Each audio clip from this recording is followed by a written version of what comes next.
Assalamualaikum warahmatullahi wabarakatuh. Bertemu lagi dengan saya Rita Aprilia bersama dua rekan saya yaitu Muhammad Fajar Fauzan dan Igo Fadila Ilham. Di sini kami akan mendiskusikan tugas dari Bu Yovita, dari dosen kami yaitu Bu Yovita, dan artikel yang kami pilih adalah tentang penentuan portofolio optimal pada saham indeks IDX 80 dengan menggunakan model Markowitz. Dan judul yang lainnya adalah analisis penentuan portofolio optimal dengan menggunakan model Markowitz pada perusahaan sektor perbankan yang terdaftar dalam LQ45 di perusahaan Bursa Efek Indonesia. Perkenalkan, nama saya Igu Fadilah Ilham. Saya akan menjelaskan tentang metode penelitian yang diambil dari dua jurnal. Yang pertama, pembentukan portofolio optimal pada saham indeks IDX 80 dengan menggunakan model Markowitz. Yang kedua, analisis penentuan portofolio optimal dengan menggunakan model Markowitz pada perusahaan sektor perbankan yang terdaftar dalam indeks LQ45 di Bursa Efek Indonesia. Yang pertama yang saya jelaskan dari jurnal pertama, pembentukan portofolio optimal pada saham indeks IDX 80 dengan menggunakan model Markowitz. Metode penelitiannya adalah penelitian ini dilakukan di Bursa Efek Indonesia pada saham-saham yang terdaftar dalam indeks IDX 80 periode Februari sampai dengan September 2019. Objek penelitian ini adalah saham-saham dalam indeks IDX 80 yang terbentuk sebagai portofolio optimal di Bursa Efek Indonesia periode Februari sampai September 2019. Harga saham yang digunakan untuk penelitian ini adalah harga penutupan saham atau closing price.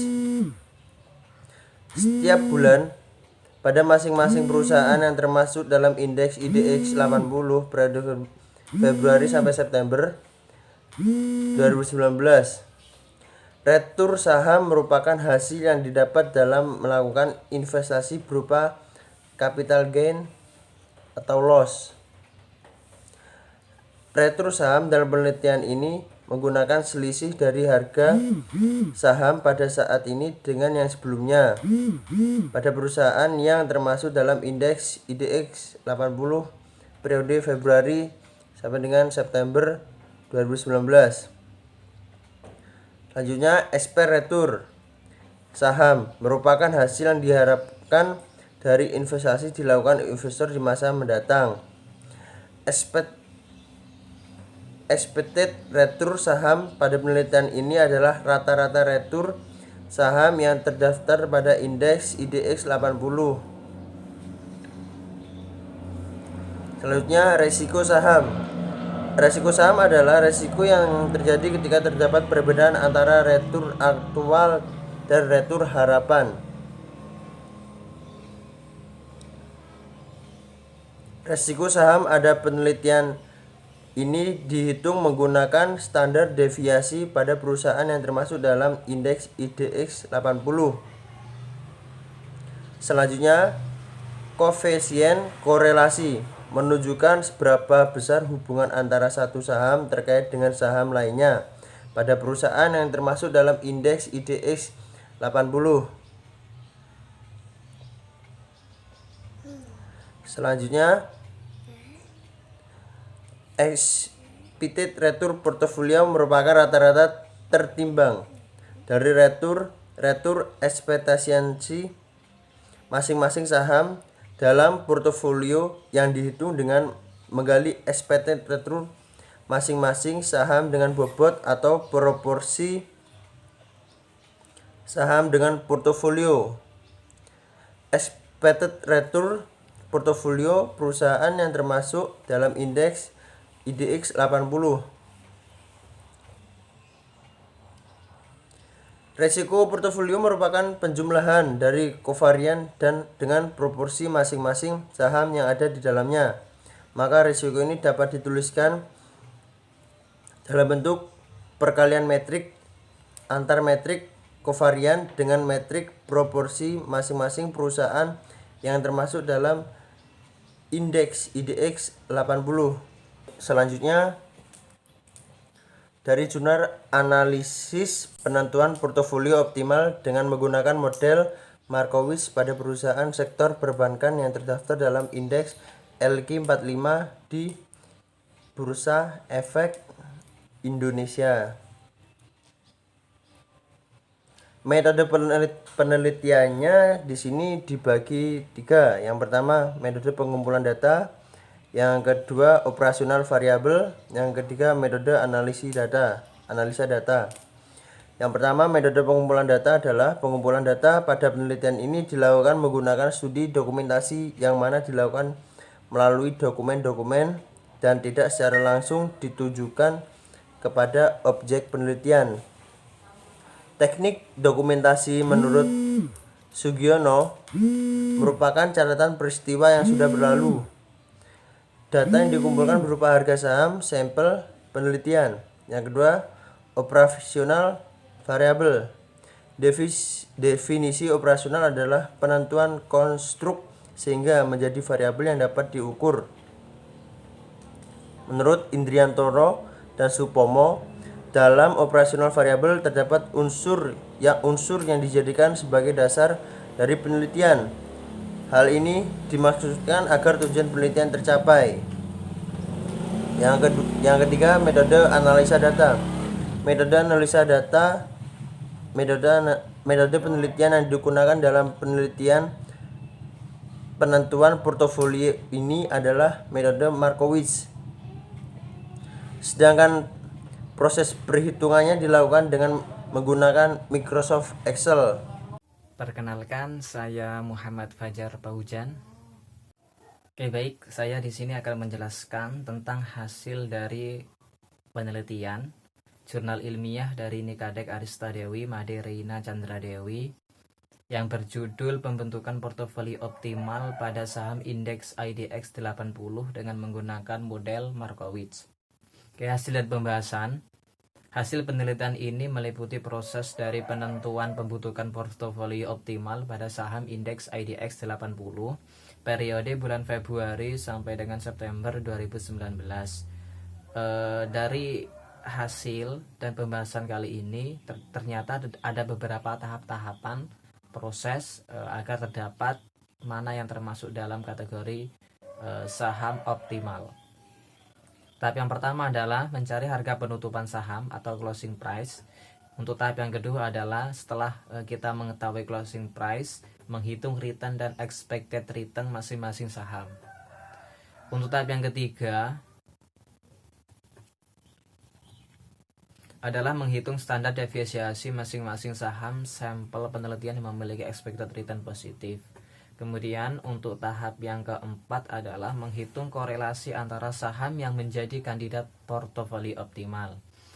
Tahap yang kelima adalah menghitung kovarian antar saham yang menjadi kandidat portofolio optimal. Sedangkan tahap yang keenam adalah menghitung expected return dan resiko portofolio menggunakan kovarian antar saham kandidat portofolio optimal dengan proporsi yang sama. Dan yang terakhir adalah tahap yang ketujuh adalah menghitung expected return dan resiko portofolio menggunakan kovarian antar saham kandidat portofolio optimal dengan proporsi optimal. Jadi berdasarkan hasil perhitungan dari 7 tahap di atas dan analisis yang telah dilakukan memberikan hasil bahwa dari 28 saham yang masuk dalam kandidat portofolio yang membentuk portofolio optimal menghasilkan 7 saham yang layak menjadi anggota portofolio optimal. 7 saham tersebut yaitu ACES, Hoki, ICBP, PWON, TBIG, Wika, dan yang terakhir adalah Wood. Kemudian untuk hasil dan pembahasan yang kedua adalah dari jurnal ilmiah yang kedua, yaitu jurnal ilmiah dari Kirana Amalia Latulanit dan Muhammad Amin serta Muhammad Khalid Mawardi yang berjudul Analisis Penentuan Portofolio Optimal dengan menggunakan model Markowitz pada perusahaan sektor perbankan yang terdaftar dalam indeks LQ45 di Bursa Efek Indonesia. Oke, untuk hasilnya dari jurnal ilmiah yang kedua ini adalah yang pertama, portofolio optimal yang dibentuk menggunakan model Markowitz terdiri dari 5 buah saham atau seluruh saham yang dijadikan sampel penelitian, yaitu saham BBCA dengan proporsi 50,168%, BBNI dengan porsi 16,808%, BBRI dengan proporsi 1,996%, BMRI dengan 5,176% dan BBTN dengan proporsi 26,053%. Yang kedua adalah portofolio optimal yang dibentuk menghasilkan tingkat return sebesar 16,21% dari resiko atau standar defisiasi yang mencapai titik terendah sebesar 0,64%. Apabila dibandingkan dengan saham individual 0,64% tetap menjadi titik terendah. Sehingga bagi investor yang risk averse tentu akan memilih berinvestasi pada portofolio yang telah dibentuk. Selanjutnya adalah perbedaan dari kedua jurnal ilmiah ini. Untuk perbedaan yang pertama, jurnal ilmiah yang pertama itu dari objek penelitiannya adalah menggunakan indeks IDX 80. Sedangkan untuk jurnal ilmiah yang kedua, untuk objek penelitiannya dia menggunakan sektor perbankan dari indeks LQ45. Kemudian perbedaan yang kedua adalah untuk tahun penelitian. Untuk jurnal ilmiah yang pertama adalah periodenya Februari sampai September 2019, sedangkan untuk jurnal ilmiah yang kedua yaitu 1 tahun penuh pada tahun 2018. Kemudian perbedaan yang ketiga adalah untuk jurnal ilmiah yang pertama hasilnya adalah terdapat 7 saham yang memiliki portofolio optimal, yaitu ACES, Hoki, ICBP, PWON, TBIG, Wika, dan yang terakhir adalah Wood. Sedangkan untuk jurnal ilmiah yang kedua terdapat 5 saham yang optimal, yaitu BBCA, BBRI, BMRI, BBTN, BBTN itu yang terakhir. Jadi dapat disimpulkan bahwa 2 jurnal ilmiah di atas memiliki 3 perbedaan, yaitu objek penelitiannya yang berbeda, kemudian tahun dari periodenya juga berbeda, yang pasti hasilnya juga yang berbeda. Mungkin sekian dari pemaparan dari hasil dari penelitian.